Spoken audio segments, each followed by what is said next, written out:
All right. I think we will go ahead and get started. I'm going to actually. Oh, no, here's someone else. Okay. Teacher Chris is joining us now with his code name that all of us teachers know and love. All right. All right, I'm going to just start by welcoming everybody. I'm so glad to see so many folks here tonight. We have parents, we have students, we have general committee members, we have task force members, we have teachers, we have incoming parents, and it's nice to see so many faces here tonight. Thank you so much for taking your time to be with us. We are recording tonight's presentation, so if you prefer not to have your image or your name showing on your screen, please take a moment to make those adjustments now.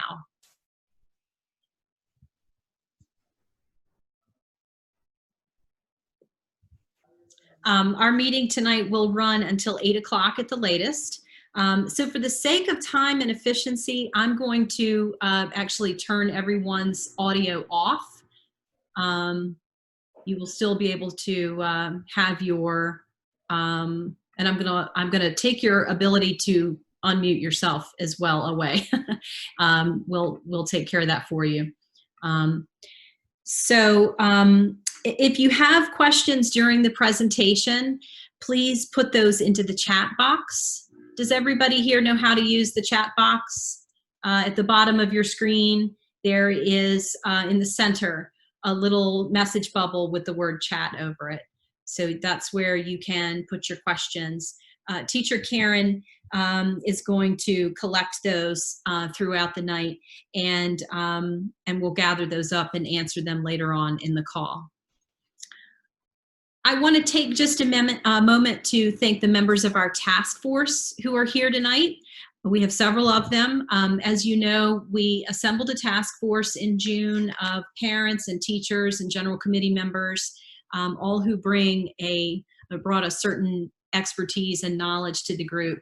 And this group worked really hard in the month of June to sort of study all areas and ways that our school year might be impacted next year. And I just want to take a second to thank each of them. Teacher Patty Darden, Irene Crichton, who is the clerk of our general committee, which is the term we use for board of directors at Goshen Friends School. Teacher Karen Andierio, who is our business officer.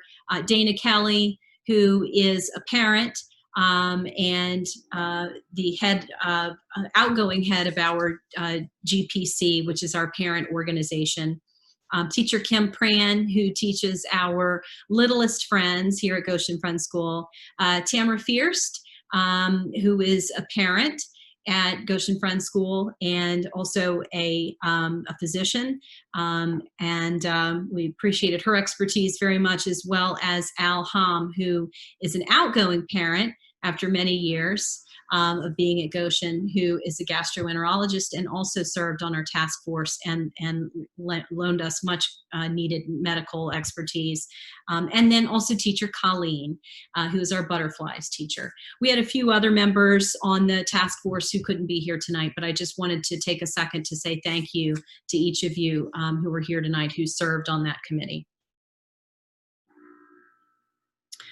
I want to say that I understand that you will probably have a lot of questions tonight, and I want to say up front that I won't be able to answer them all.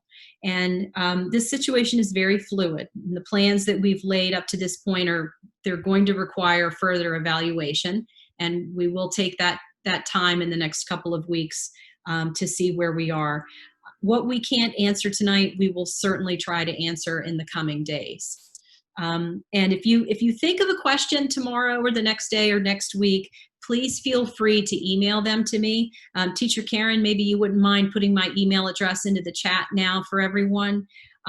You can also find that on the Head of School page on our website. My email address is there, as well as all the other teachers on the faculty pages.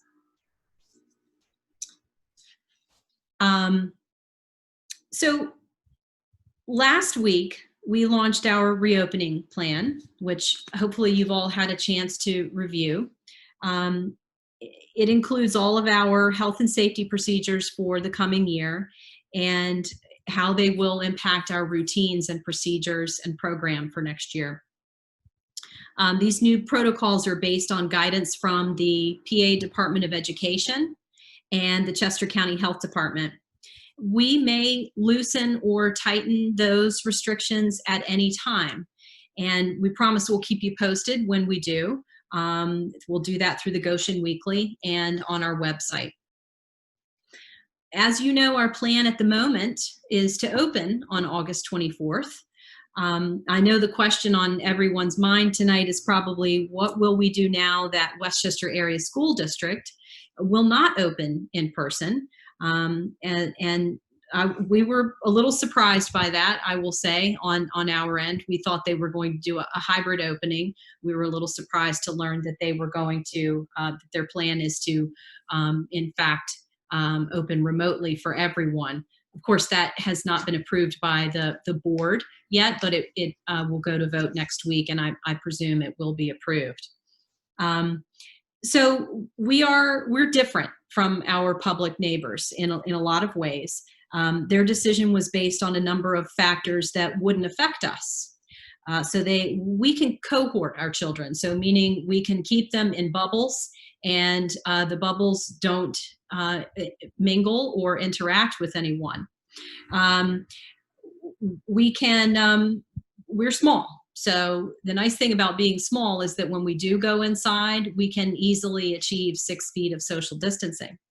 And we have a lot of outdoor space. So we can go outside as much as we want, which is nice. We don't have to worry about transportation, which is, of course, something that the school district was concerned about. That said, a factor that weighed into Westchester's thinking that would also weigh into ours is community transmission and infection rates of COVID-19. Like all of you, I'm sure we've been watching this very carefully, and the cases in Pennsylvania, and specifically in Chester County, are on the rise. In fact, the number of positive results in testing in this county is now higher than it was in the spring. The health and safety of our students and their families, their extended families, and our staff, faculty, is the single most important piece at this time. In the next couple of weeks, we will therefore follow the case rates and the positivity rates in Chester County. We will consult our contact at the health department and look to see what other school districts and schools in our county are doing. And at the end of those 2 weeks, no later than August 14th, we will make a decision on whether or not we can open. So this is a little different from where we were 3 days ago when our plan was to open, but now we are more aware, as I'm sure you all are, of the rates of infection and sort of the trajectory of the virus at this time. So what we do have already, however, is a plan for a full reopening. And again, I hope you've all had a chance to read that. I think Karen put it in the chat. You can go on our website, and right on the home page, there's a widget, and you can click right on that, and it says, see our fall reopening plan here. And it includes our health and safety plan, which includes numerous links to a variety of documents, including a screening tool, Chester County Health Department guidance, CDC guidance, Department of Health guidance, information about wearing masks, travel advisories. All of these things are there on our website. So if you haven't had a chance to take a look at it, please do. You'll see there's a date at the top of the reopening page. We will change that every time we make an update, so that you'll know that you're looking at the most current information. I'm not going to go over the plan in full detail, though some of you may have some questions, and again, feel free to put those into the chat. But I just want to go over a couple of highlights from the plan.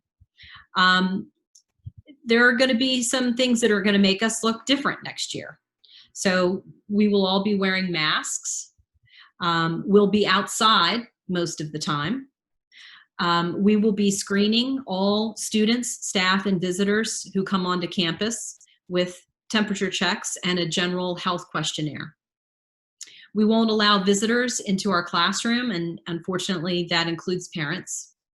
We won't have any community events for the foreseeable future. This was a very hard decision, as I mentioned in my email last week, because community is such an important value for us at Goshen Friends School, and connecting teachers and students and parents. It was a very hard decision to make, but I can assure you we did it with the health and safety of our community at the front of mind. The upside is we will be outside a lot, and our teachers are collaborating together to make this new experience fun, healthy, safe, and enriching for every child. We have a lot of space that we can use here, and we are actually learning some things about our space that we didn't know before, which is remarkable because we've been here for more than 60 years. But the teachers are really stepping up to the plate. I'm very proud of them and very impressed with the work that they've been doing to this point and continue to do to plan for next year. They will be collaborating in ways that they've not done before.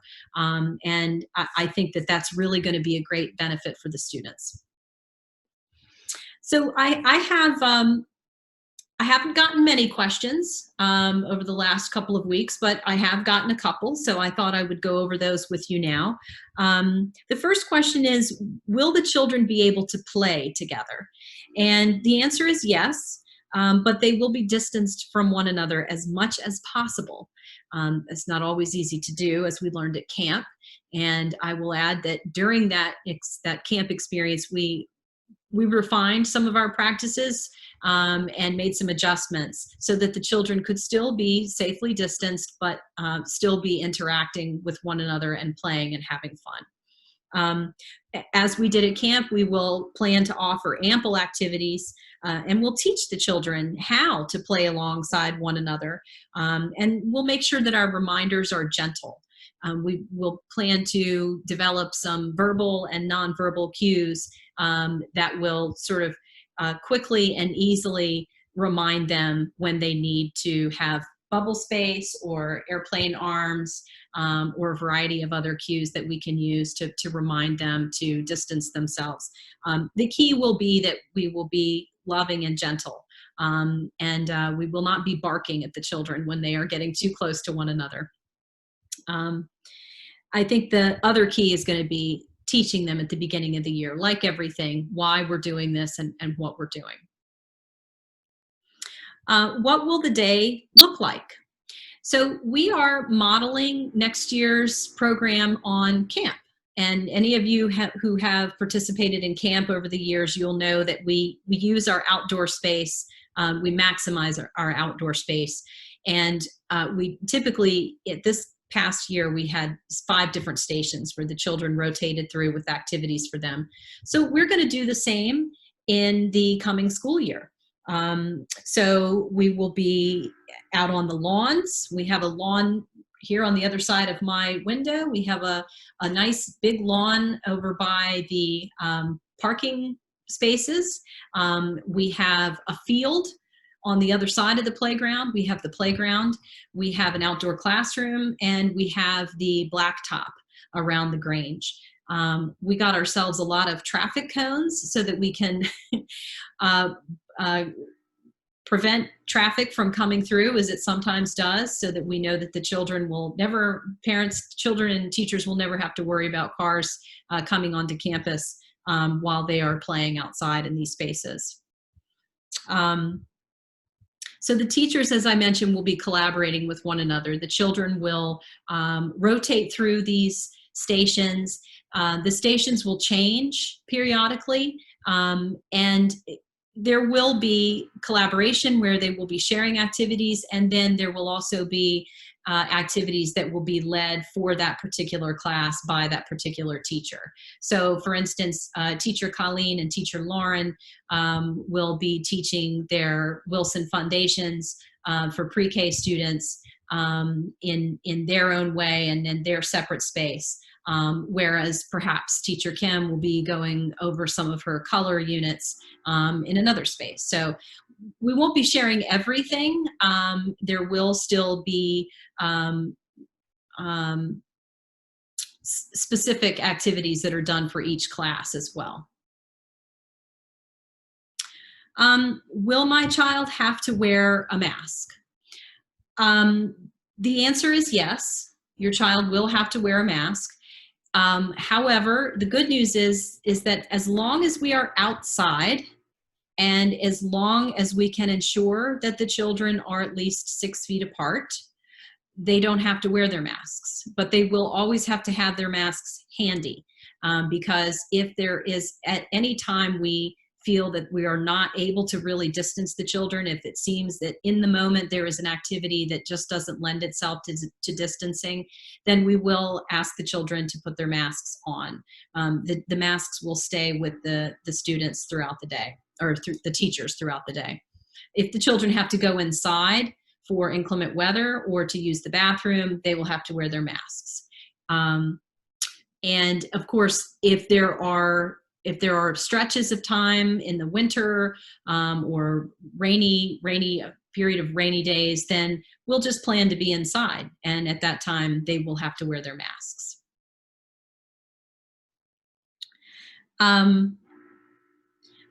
Karen, I'm gonna just toss to you for a second. You are collecting some of our chat questions, and I'm gonna unmute you. Yeah, so far the question was about the masks, and you just talked about that. So okay, I think you covered that. Did that? I guess if anyone has any more questions, go ahead and add it back in there to the chat. So far, that's it, though. Okay. All right, thank you, Karen. Another question that I have received is, will the children be sharing materials next year? There's a lot of detail on this in our health and safety plan, and the answer is no. They will not be sharing materials. We are actually ordering bags for one bag for every child. They'll decorate the bag at the beginning of the school year, and it will follow them throughout the day. And that bag will contain any supplies or materials that the teacher or group of teachers will be using for events and activities for that day. So those bags will be replenished regularly, again, according to whatever is whatever activity we're doing at the time. When we are sharing spaces, we will make sure that either every child has his or her own toy, and then that toy will go into like a disinfectant solution and won't be used by any other children. We'll also be wiping down surfaces between playtime as well. So grab bars on the playground, handlebars on the bikes, and that sort of thing. If we have tables out, for instance, then we would be wiping down those tables between activities too. At camp, it was an all hands on deck situation, so we expect it will be that way again this year as well. So the teachers will have assistance and help at their fingertips from essentially Karen and me when needed. And we actually this year have walkie-talkies that we just got from a safety grant from the state, which we were able to apply for a year ago, and we just got them the day before camp started, and they really came in handy for us. So this is a great safety measure, because when we are so far flung, we can easily connect with one another through the walkie-talkies, but we can also connect with each other to ask for assistance or help as needed. Karen, I'm going to toss to you again. What do we have in the chat?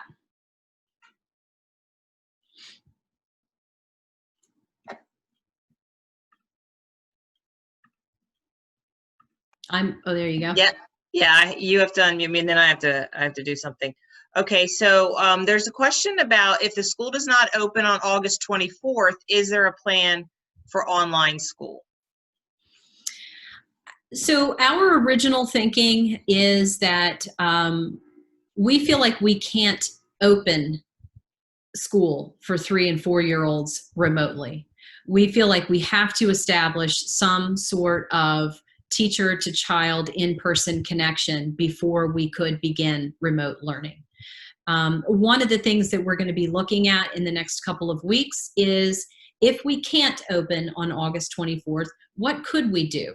What could we provide families? What do they need? And what are they requesting from us?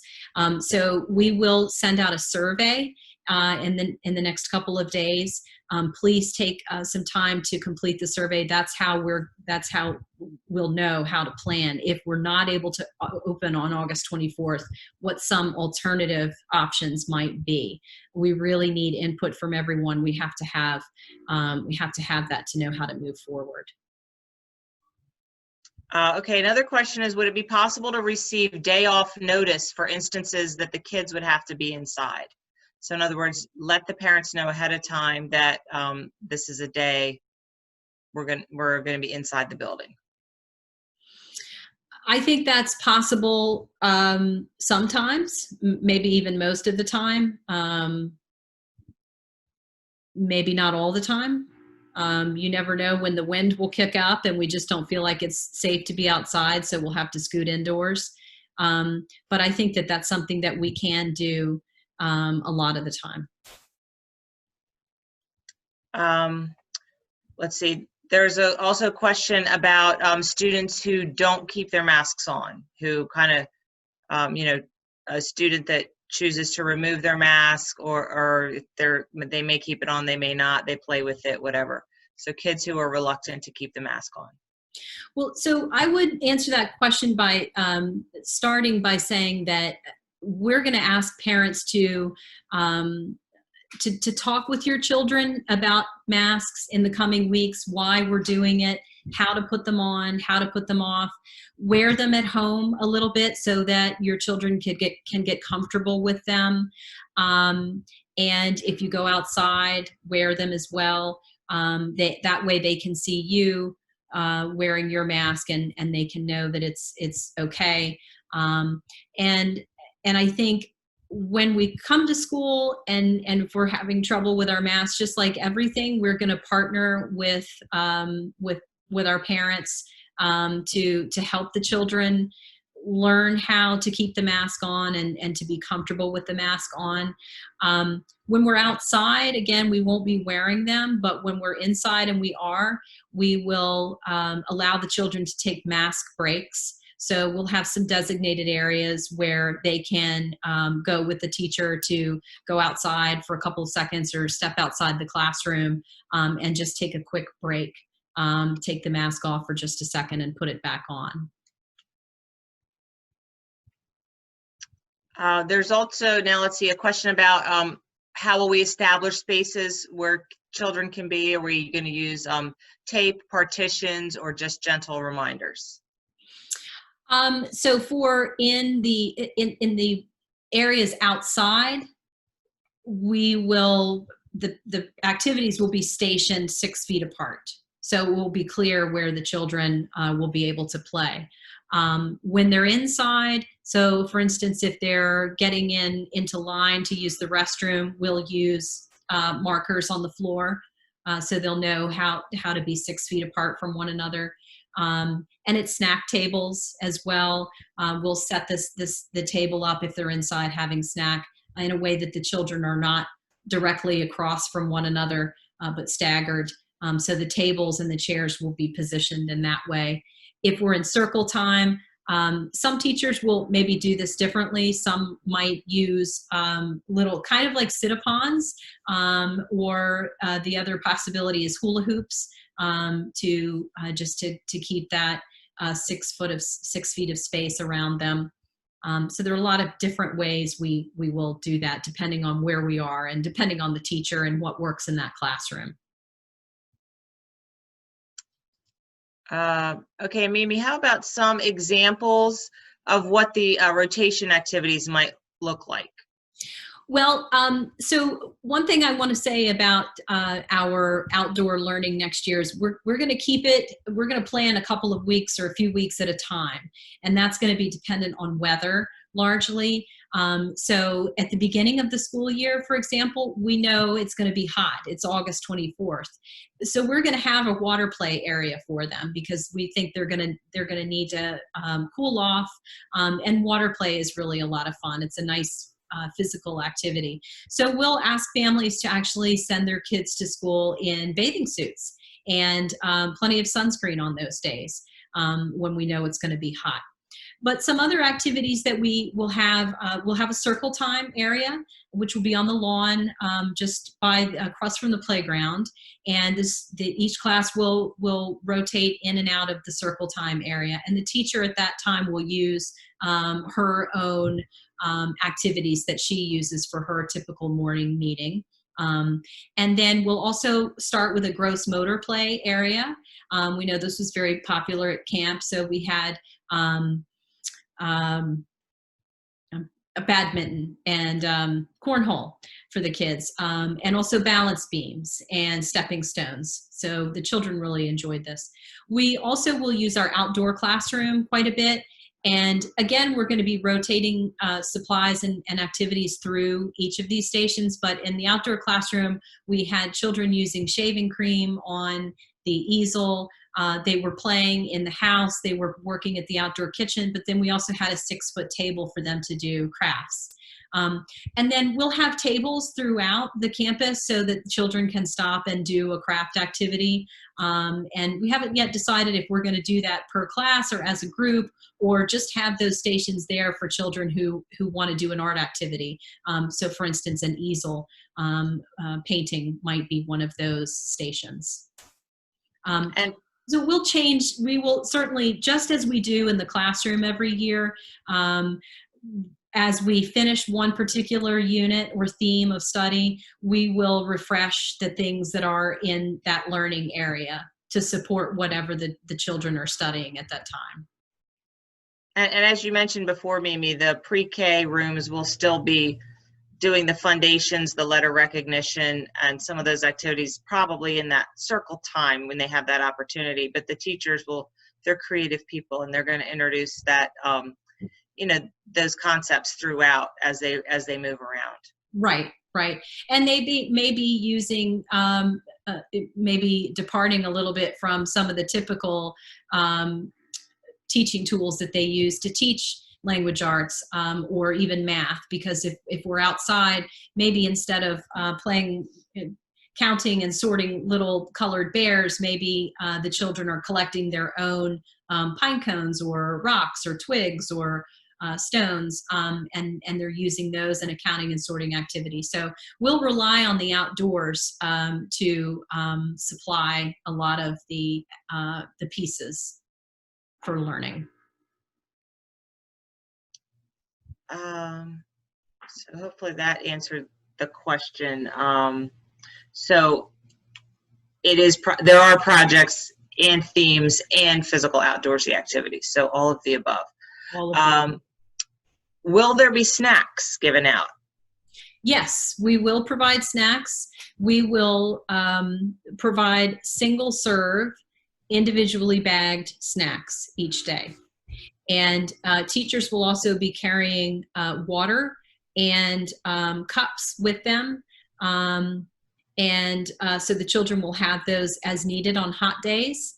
But they will also sit in their designated space for snack time, 6 feet apart, outside, obviously, probably on the ground, having their snack. And just to take a minute, we will be washing hands frequently and washing and sanitizing hands frequently. So they will be using hand sanitizer between stations, before and after the playground, before and after snack. So we'll have plenty of that in supply to make sure that the kids, their hands are clean and sanitized. Okay, the next question is about you know, how this year we will not be asking kids to bring backpacks to school. How will that work if they're not bringing the backpacks, or do they need to bring any supplies, or what are they to bring? Yes, we will. It's true, we won't be asking children to bring backpacks to school this year, but what we will do is at the beginning of the year, you'll hear from your teacher, and your teacher will ask you to bring a seasonal change of clothes, and which includes underwear, pants, shirt, socks, and also outerwear. So in the fall, that would probably be rain boots and maybe a lightweight poncho of some sort, in case we're outside playing in stomping in the puddles and making mud pies, which sounds like my childhood. So we'll ask families to bring those things in with them on the first day, and then those things are going to live here at school all year. Now, when fall comes and the weather gets a little bit cooler, then we're going to send home your change of clothes and ask you to send something in that's more seasonal. So maybe long pants and a long sleeve shirt and a sweater or a sweatshirt of some kind. So for the most part, those items are going to live in the classrooms, and they will be separated from all the children's, their friends' items as well. And then when we know we'll need them, the teachers will retrieve them from the classrooms. Okay, and then next, Mimi, is a question about what is the decontamination procedure for a positive case? What's the return to school policy for a positive result? So I am going to refer you to the Chester County Department of Health, which has very specific protocols for monitoring and reporting and returning to school. If you take a look at the health and safety plan on our website, or in the email I sent out last week, there is a link to the Chester County Health Department. We're so small that we can really afford to take any situation as it comes, in the moment. We certainly, I can share it right off the bat that if we do have anyone who gets sick here at school, while we're here at school, they will be isolated. If it's a staff member, they will be sent home safely. If they need someone to come pick them up, of course we would. Or if it's a child, then the child would be isolated. We'll try to do that actually outside if possible, because it just reduces exposure to indoor spaces. And then until the child comes home, is able to go home. And then we'll be in close touch with the health department and with the family to determine what to do next. There's so many different scenarios that it's really kind of hard to say what we would do in every single scenario, but we will follow the Chester County Health Department guidelines on that. I mean, and the important thing to understand is we do have a space where we would bring that person, the child or adult, whoever it is. Yes, we have a designated isolation space that's inside for a child who is sick. After the child leaves, that room will be shut down for 24 hours and cleaned and disinfected at the end of that 24-hour period. And we have other isolation spaces here at school that we could use if, heaven forbid, we had 2 children sick at one time or in the same day. And then we would be in close contact with the health department, and then they're going to advise us as to what we need to do in terms of communication with families, as well as when that child or person would be able to return back to campus. Exactly. Yeah, I don't want to, I can't overstate the importance of our relationship with the health department here.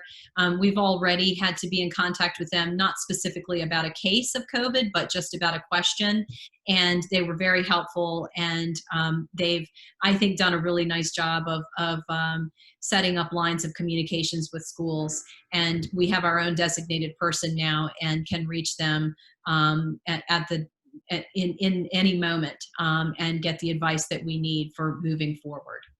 The important thing is what to do if somebody gets sick at school and how we would respond immediately. And that we will handle the same way all the time. But how to handle each particular case we'll take as it comes with the consultation of the health department. And Mimi, if I could just clarify one thing about the question that was about the backpacks and the school supplies. We typically don't ask our students to bring school supplies. The school provides those, and we will continue to do that. But we'll do that in a way that each child has their own, as Mimi said, like a tote bag that may have their own bag of crayons, markers, glue stick, or whatever supplies the teacher thinks that they may be needing for the activities for that week. Could be pipe cleaners, whatever it is. But the school provides those. As we would have before, how this time we will just give them in individual kind of packages to the children that that's their own set to use. So hopefully that makes a little more sense. Then Mimi, there's a question here about how the masks are labeled. So maybe talk about the procedure with the masks, bags and things. Sure. So every child will have a paper bag labeled with his or her name for every day of the week that he or she is here. So if you are a Monday, Wednesday, Friday student, your child will have a Monday, Wednesday, Friday bag. Now your mask doesn't live here at school. Your mask will go home with your child each day. But while the mask is not being worn by your child, it will be in his Monday bag on Monday and his Wednesday bag on Wednesday and his Friday bag on Friday. And the purpose of that, the reason for that is just to prevent any sort of contamination. At the end of the 7-day period, it's the same as being disinfected. So the mask will always the mask will stay here at school. So we will ask parents, if your child is coming to school with a cloth mask, you'll need to wash the mask regularly. And if you're sending your child to school with a surgical mask, you'll need to replenish those regularly. We do have masks here at school in emergency cases as well. And before the school year ends or begins, we will reach out with some helpful information on how to care for a mask, specifically how to talk to a child about why you're wearing a mask and how to wear it properly. And then during the day, will teachers be able to assist the children with putting the mask on and off? Yes, as needed, the teachers will have to do that, of course. We'll try, and this will be the year of independence for a lot of our children. We're always trying to grow their independent side, and we will certainly encourage them to do things by themselves, but we will absolutely be there to help them when they need it. And of course, the proper way of taking a mask on and off is by using your hands, clean hands, to pull the strings at the ears, not to pull it off here or touch your face so much. So we'll teach them those techniques as well.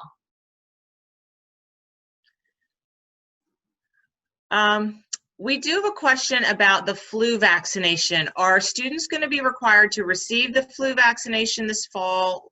And if not, will parents be made aware that there may be a child in their child's class who did not have the flu vaccination?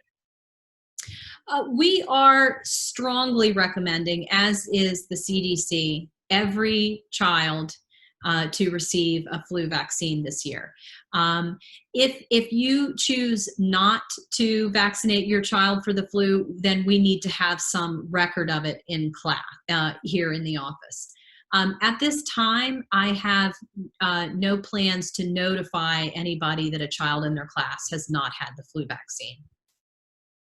I would like to take some time to maybe consult with our medical experts on the value of that policy.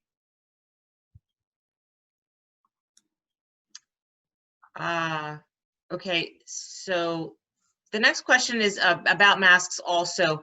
It's about visors versus masks. Can the children wear a visor instead of a mask, or mask only?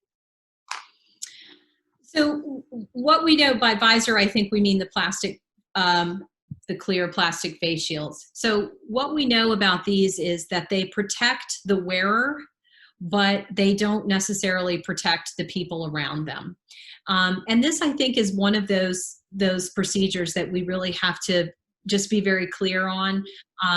If we if we invite others to wear the clear plastic face shields, and we get to a point where we're increasing our risk with each person who does it.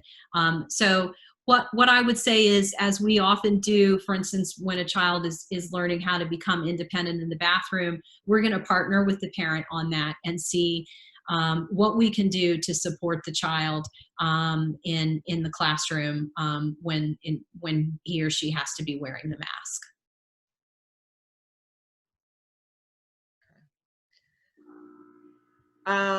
Okay, so Carline, can you just talk a little bit about Carline, what role the teachers will have this year, and what role, how the screening will work and all of that? Sure.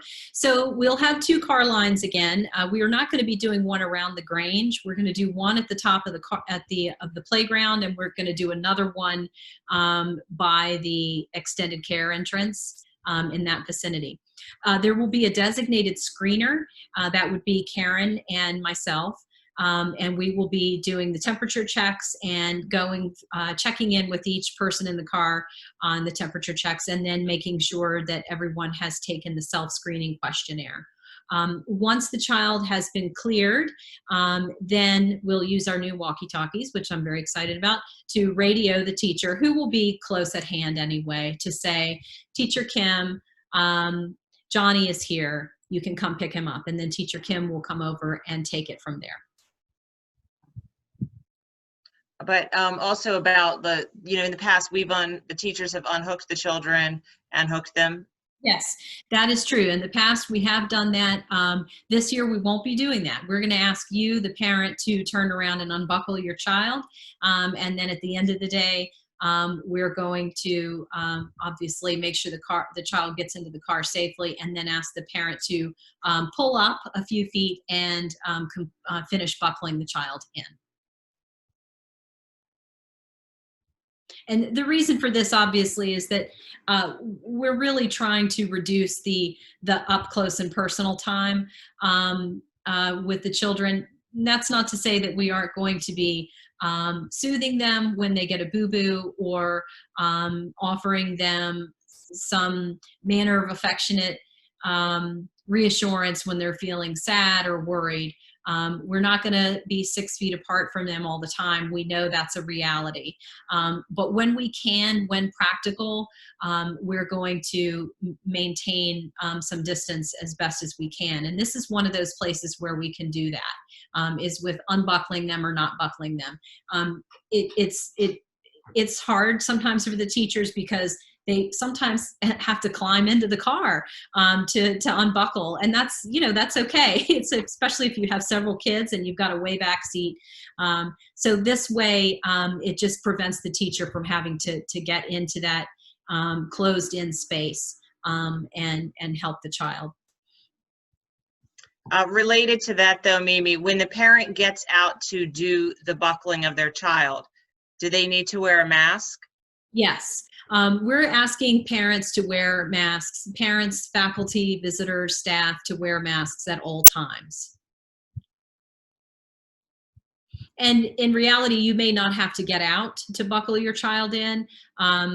You may be one of those people who can reach around and buckle the child in. But if you do need to get out, it's of course fine. We just ask that you pull ahead of several feet in a safe distance. And definitely at the beginning of the day, in the morning car line, when the screener is approaching your vehicle and speaking to you and asking you questions and taking your temperature, you as the driver would have your mask on. Yes. Which you could just put on as you arrive on the campus. Yes, that's correct.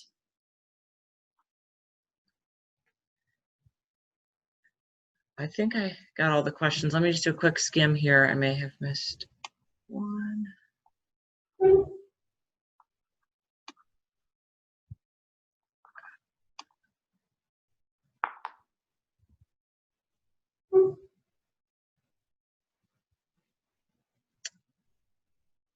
Oh, let's see. Will there be any field trips this year? No, there will not be any field trips this year, unfortunately. now, if we have a vaccine in place and we wind up going to school a little bit later in the school year, and we get the all clear, then yes, we would do a field trip.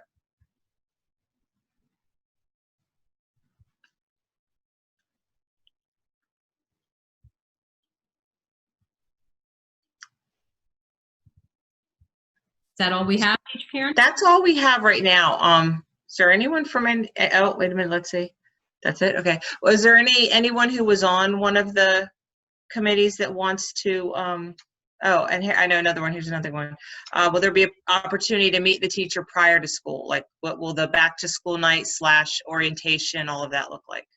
So we are currently attempting to set up some dates for the young new students to the school, the 3-year-olds, to come meet with Teacher Kim.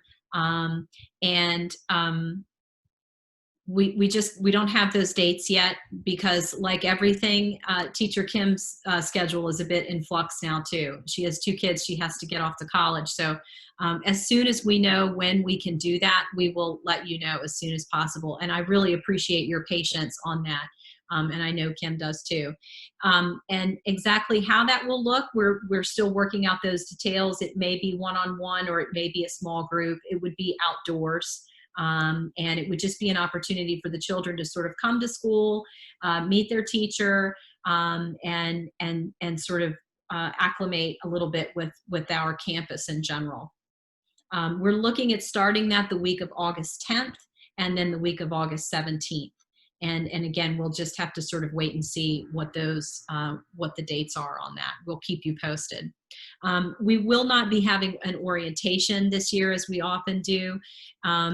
Instead, I will be sharing additional details with you that you might need, and certainly with the greater community, about things like car line and what to bring and what you should put in what kind of outerwear you should bring, and questions about snack, and if you have an EpiPen that you need to send into school, and that sort of thing. Your teachers will also be reaching out to you with just to say hello, and if she has any particular information, she'll share that as well.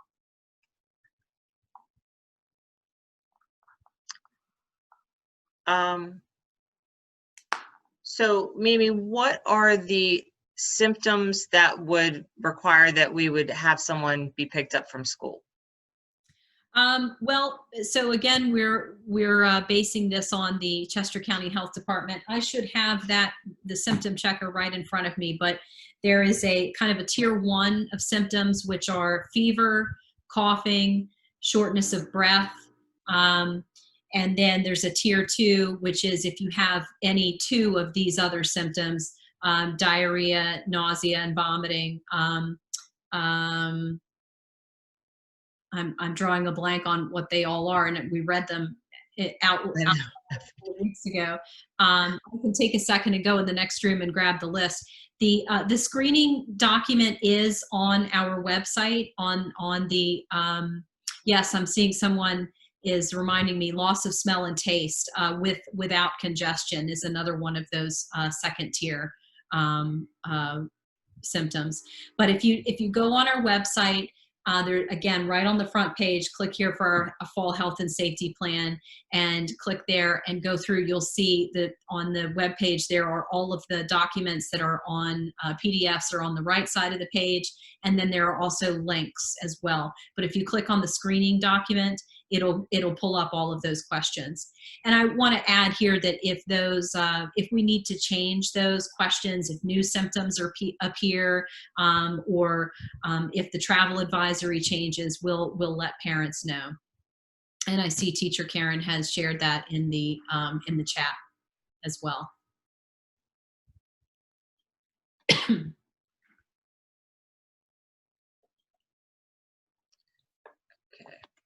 I see you, Waverly.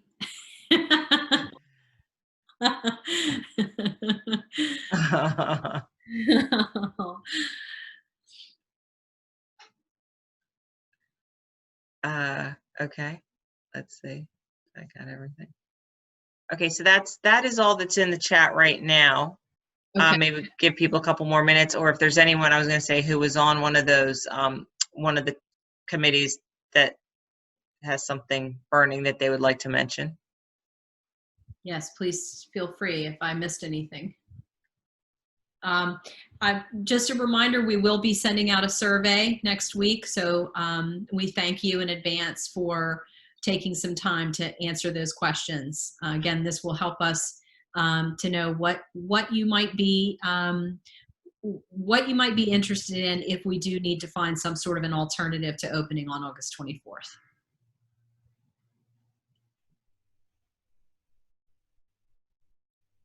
Kim has a point. Teacher Kim, unmute yourself.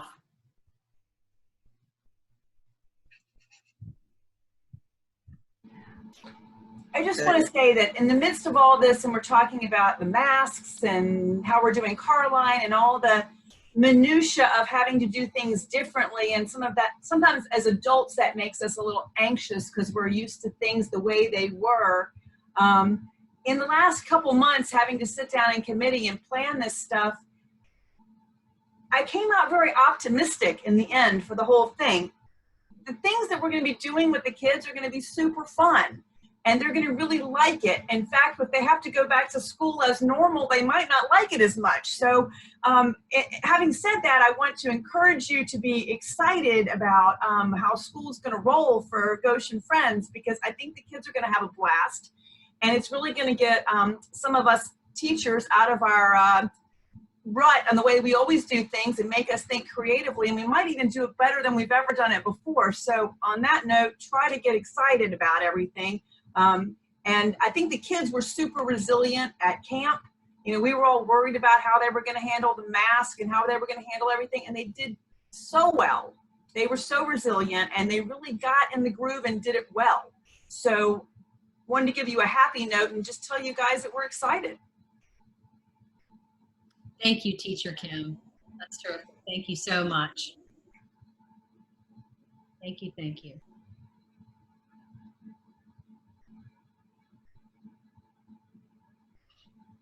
Any other questions that we can answer for you? Oh, Irene. Now, I think you can, there you are. All right.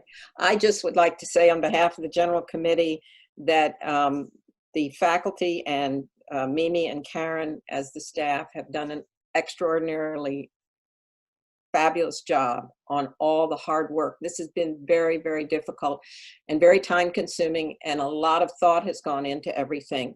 And everyone has been leaders, and they have contributed a tremendous amount. So this has been a very carefully thought out process with the health and the safety of the children, the parents, the families, the staff, the administration, everybody taken into account. And we're dealing with something that's unknown, and we're trying our best to do it. And as Kim said, and Mimi and Karen have said, camp was a tryout. How did it go? And they learned from that, and we are moving forward very positively. And I think it, as Kim said, it will be an exciting school year for the children. Maybe from now on, we'll be outside all the time. So, thank you very much, those of you who worked so hard on it. Thank you, Irene. Thanks so much. So just couple of quick reminders. If you have questions that come up in the next couple of days or whenever, please don't hesitate to send them my way. My email address is in the chat. And also, if you haven't had a chance to answer the extended care survey yet, I sent that out again today in an e-blast. This is another really helpful planning tool for us. If you plan to use extended care at all next year, if you wish to use extended care, please take a few minutes to complete that survey. And as well, the other survey that I mentioned that I'll send out next week. I appreciate in advance you're taking the time to do that. And just finally, a reminder that we'll stay in touch with you. The lines of communication are always open. I'm very big on communication. I think it's very important at every level. So I promise to keep you all posted of any changes, or any plans that might be impacted. And as I said, we will make a final call about how we're going to open and when we're going to open, no later than August 14th, which is 2 weeks from tomorrow. I want to just take 1 second to again thank all the members of the task force, but also all of our teachers. Many of them are here tonight. Some could not be here tonight, but I just want to say they are an amazing group of people, and they have, as Kim said, they have really come in and they've rolled up their sleeves, and they're feeling really pretty excited about something that maybe a few months ago just didn't seem possible. So our fingers are crossed that we're going to be able to make this work as we have planned, because camp showed us that it really can be a whole lot of fun. So thank you to all of you for your time. I really appreciate it. I will share this recording with all of you if you want to see it again, and of course with the general community. We'll share that out in the next couple of days, so you can always go back to that and have that if you have questions or wanted to review some piece of tonight's conversation. With that, I think I will say we made it. It's 8 o'clock. That was perfect. Thank you again, everybody. I really appreciate your time tonight. And please stay in touch if you have questions. And again, we promise to stay in touch with you too. Thanks, everybody.